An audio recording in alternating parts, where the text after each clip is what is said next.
NVIDIA CEO says AI won't take your job, it will harass you. A growing wave of workplace automation is raising questions about whether AI will replace workers or simply reshape how they work. As adoption accelerates, some leaders argue the bigger shift may be in job intensity, not job loss. Jensen Huang, the head of NVIDIA, says fears of mass job loss may be misplaced. Instead of eliminating roles outright, he suggests AI will function more like an always-on manager, tracking tasks, sending reminders, and pushing workers to operate faster and at a larger scale.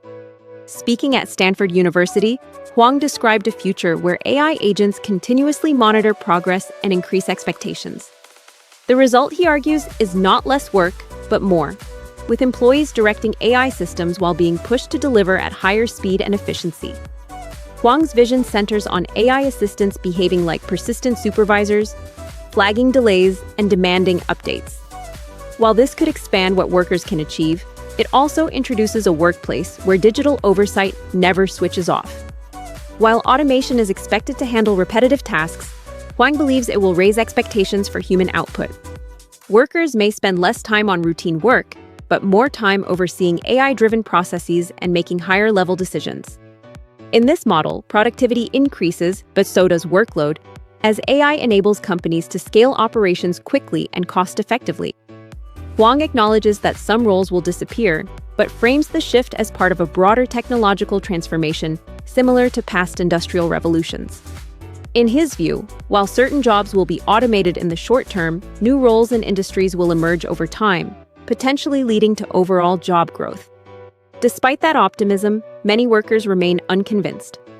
A study from ADP Research found that only a small share of employees feel their jobs are fully secure from automation. That anxiety is already shaping behavior.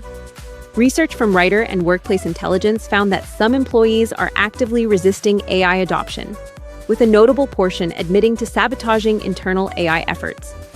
Concerns are also reflected in economic forecasts. Data from the National Bureau of Economic Research suggests companies are preparing for significant AI-related job cuts in the near term, even as leaders like Huang argue the long-term outlook could still favor job creation. Together, the divide highlights a central tension.